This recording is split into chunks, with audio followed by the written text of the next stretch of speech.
Okay, welcome to this explainer. Today we're going to unpack one of ancient literature's most intense, high-stakes public tests of worth. We are diving headfirst into the ancient Indian epic, the Mahabharata, to look at a moment of sheer spectacle, crushing humiliation, and, honestly, ultimate suspense. If you think modern reality competitions are intense, well, just wait until you see how ancient royals competed for power and partnership. Right, so that is the exact question we're going to explore today. What happens when the world's greatest warriors face a test they simply cannot pass? We're looking at a mythological challenge that was specifically designed to completely break the pride of the greatest kings on Earth. I mean, what happens to the egos of these invincible warriors when they're publicly, physically, and just utterly defeated? Let's find out. Section 1. The Ultimate Royal Prize. The Stakes of the Swayamvara. To really understand the gravity of this event, we first need to define what exactly is happening here.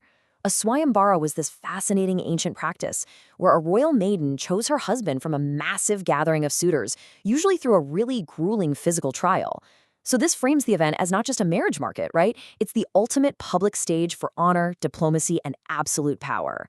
And the maiden in question here is the fiercely beautiful Princess Draupadi. Winning her hand, that is the ultimate royal prize. The source text describes these arriving suitors in a brilliantly vivid way. Get this, the princes are compared to Himalayan elephants in the season of rut. They are absolutely intoxicated with the pride of their own beauty, their prowess, lineage, wealth, you name it. The text points out that they're so overwhelmed by desire and jealousy, they actually start looking at their closest friends as bitter rivals. Everyone is suddenly shouting, "Krishna shall be mine," Krishna being another name used for Draupadi here. The sheer arrogance in the air is absolutely palpable. Section 2. An audience of gods, a celestial spectacle. The sheer scale of the audience watching these arrogant princes is staggering.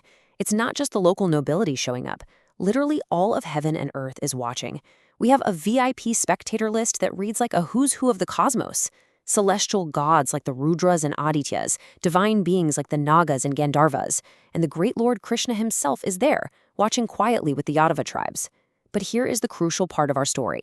Hiding amongst the crowd, disguised as humble brahmanas, are the 5 Pandava brothers.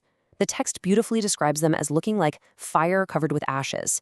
The tension of them being there in secret while these kings parade around is just fantastic. You can almost feel the sensory overload of this colossal amphitheater. Just imagine a sky completely crowded with the flying celestial cars of the gods. The air is thick with celestial perfumes, raining flowers. Your ears are ringing with the deafening boom of kettle drums, the deep hum of infinite voices, all mixed with the softer, haunting music of the flute and the veena. It is a suffocating atmosphere of immense public pressure. Every single eye in the universe is focused on center stage. Moving to Section 3, the impossible bow, a fierce physical trial. Okay, so to win a Draupadi, these kings have to string a massive bow of extraordinary stiffness and shoot a highly difficult mark. Sounds pretty straightforward for seasoned warriors, right? Well, actually, no. These kings step up bursting with strength, adorned in heavy gold crowns and flower garlands, fully expecting to win. But the bow is so fiercely tough that it violently snaps back. The result? Absolute humiliation. These great monarchs are literally tossed to the dirt. They're left panting for breath, their crowns knocked off, garlands broken. Their ambition is completely cooled, and they instantly become sad objects of public derision. The text gives us this incredible, rhythmic drumbeat of failure. First, the mighty Sisupala tries, and boom, he's forced down onto his knees in the dirt. Then, the fearsome Jarasandha stands before the bow like an immovable mountain. But even he is violently tossed to the ground by his recoil. And get this, he's so embarrassed he actually flees the amphitheater and goes all the way back to his kingdom. Finally, the great hero Salya steps up and is utterly defeated. Nobody can even imagine stringing this weapon. Section 4. The Rejected Champion, a False Climax. Just as all hope seems lost and the whole assembly is steeped in woe, it appears someone has finally conquered the challenge. Out of the crowd steps Karna. Now, Karna is one of the greatest bowmen to ever live, and he's glowing with energy like the sun god himself. He approaches the bow, quickly raises it, and effortlessly strings it, placing the arrows on the string. The entire stadium gasps.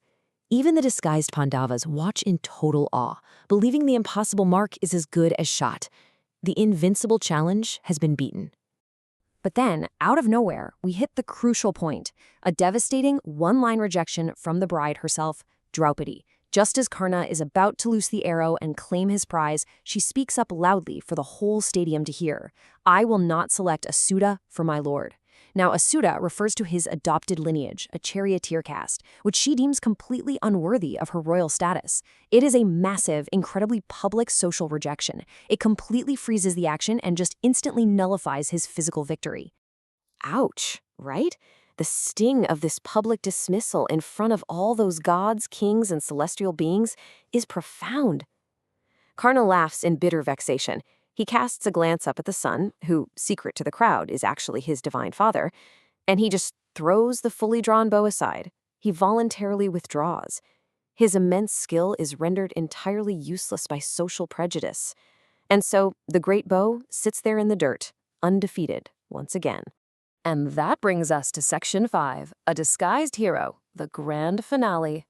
With the greatest warriors humiliated, kings having literally fled in shame, and the rejected champion walking away, the narrative builds to a thrilling turning point. While all the highly respectable people are murmuring and the kings have entirely given up the task in sheer embarrassment, a figure rises from the stands. It's Jishnu, better known as Arjuna, the son of Kunti. But remember, he's not dressed as a prince. He is disguised as a humble ascetic, a brahmana.